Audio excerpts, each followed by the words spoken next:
ನಮಸ್ಕಾರ ಗುರುವರ್ಯರೇ, ಎಲ್ರು ಹೇಗಿದ್ದೀರಾ? ನಾನಿವತ್ತು ಎಲ್ಲಿ ಹೋಗ್ತಿದ್ದೀನಿ ಅಂತಂದ್ರೆ, ಈಗ ನಾವು ಮಲ್ಪೆಲ್ ಇದೀವಿ. ಬೀಚಲ್ಲೇ ಬುಕ್ಕಿಂಗ್ ಮಾಡ್ಕೊಬೋದು. ಬೀಚಲ್ಲೇ ಈ ಬುಕ್ಕಿಂಗ್ ನ ನೋಡ್ಕೊಂಡು ನಾವು ಯಾವ್ದು ರೈಡ್ ತಗೊಳ್ಳಿಲ್ಲ. ನಾವು ಡೈರೆಕ್ಟ್ ಒಂದೇ ಒಂದು ಲ್ಯಾಂಡಿಗೆ ಹೋಗ್ಬಿಡೋಣ ಅಂತ, ಅಂದ್ರೆ ಐಸ್ಲ್ಯಾಂಡಿಗೆ ಹೋಗ್ಬಿಡೋಣ ಅಂತ ಅಂದ್ಬಿಟ್ಟು ಬಂದ್ವಿ. ಯಾವ ಲ್ಯಾಂಡ್ ಅಪ್ಪ? ಐಸ್ಲ್ಯಾಂಡ್, ಸೆಂಟ್ ಮೇರಿಸ್ ಐಲ್ಯಾಂಡ್ ಅಂತ ಅಂದ್ಬಿಟ್ಟು ನೋಡೋಣ. ದ್ವೀಪಕ್ಕೆ ಹೋಗ್ತಾ ಇದೀವಿ. ಈಗ ಬೋಟಲ್ಲಿ ಹೋಗ್ತಾ ಇದೀವಿ. 20 ಮಿನಿಟ್ಸ್ ಹೋಗಕ್ಕೆ ಬರಕ್ಕೆ. ಈ ಅಲೆಗಳು ನೋಡಿ ಮಸ್ತಾಗಿತ್ತು. ಹಾಗೆ ನಾವು ಹೋಗ್ತಾ ಇರೋದು ಎಲ್ಲಿಗೆ ನೋಡಿ, ಪ್ಯಾರಾಚೂಟ್ ಎಲ್ಲ ಇತ್ತು. ಹಾಗೆ ನಾವು ಈ ಬೀಚಿನ ಸೌಂದರ್ಯವನ್ನ ಸವಿಕೊಂಡು ಹೋಗ್ತಾ ಇದೀವಿ. ಈಗ ಮುಂದೆ ಕಾಣ್ತಿರೋದೇನೆ ಐಸ್ಲ್ಯಾಂಡು, ಸೆಂಟ್ ಮೇರಿಸ್ ಐಲ್ಯಾಂಡ್ ಅಂತ ಅಂದ್ಬಿಟ್ಟು.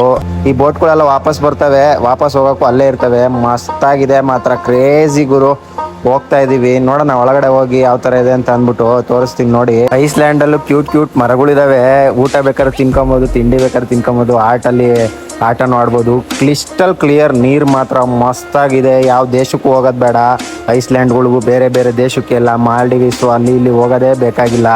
ನಮ್ಮ ಕರ್ನಾಟಕದಲ್ಲೇ ಇರುವಂತಹ ಉಡುಪಿಲಿ ಸೆಂಟ್ ಮೇರಿಸ್ ಐಲ್ಯಾಂಡ್ಗೆ ಹೋಗಿ ಮಸ್ತಾಗಿದೆ ಮಾತ್ರ, ಕ್ರೇಜಿಯಾಗಿ ನಾವೆಲ್ಲ ಜಾಲಿ ಮಾಡ್ಕೊಂಡು ಬಂದು ಒಳ್ಳೊಳ್ಳೆ ಫೋಟೋ ಪಿಕ್ಸ್ಗಳು ಎಲ್ಲ ತೆಗೆಸ್ಕೊಂಡು ಲಾಸ್ಟ್ ಫೈನಲಿಗೆ ಬಂದಿದ್ದೆ. ನಾವು ಹೊರಟ್ವಿ, ಟೈಮ್ ಆಯಿತು ಅಂತ ಅಂದ್ಬಿಟ್ಟು 2 ಅವರ್ ಇದ್ವಿ.